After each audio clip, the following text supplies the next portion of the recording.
This bunny is me, and for August I'm choosing to do a rock because it is a really rough rock on the outside, and if you were to just leave it on the ground, you wouldn't really notice how cool it actually looks up close when you get to study it. There's all these like little crystals inside.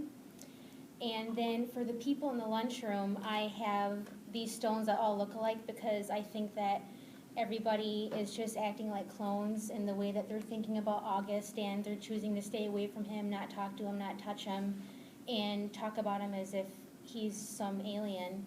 And but Summer here, who's sitting with the table of girls, she's different. She's these little Hawaiian flowers right here that I thought were really pretty because I think she's just a really beautiful person with what she chooses to do in this scene.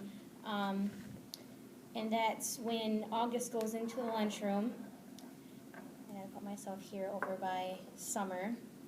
And he's here, and I felt really bad for him because of how he explains how he's thinking about this when he's sitting down. Because even though he knows that people look at him and he's had this happen his whole life, like it doesn't hurt any less.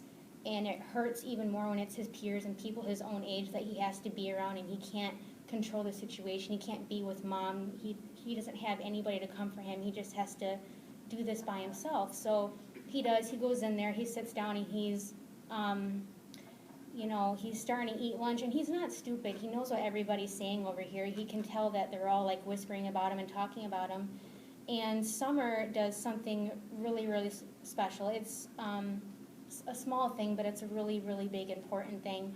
And she chooses to leave her table of girls, and they don't understand this, by the way. They don't understand why she goes over there to talk to him, but in her head, she empathizes with him, and not just being a new kid in school, but a kid that's like him. And so she goes to talk to him, and he's really surprised. He's like, whoa, what's going on?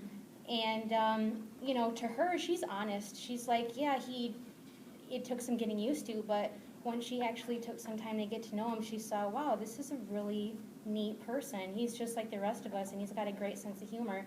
And he's really scared because he's like, well, I'm going to start eating, and then she's not going to like me. But she doesn't. I mean, she thinks that it's odd, but she gets used to it, and she doesn't hold it against him, and she eats with him every single day.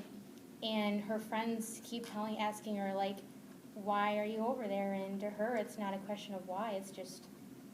He's just a person like everybody else is.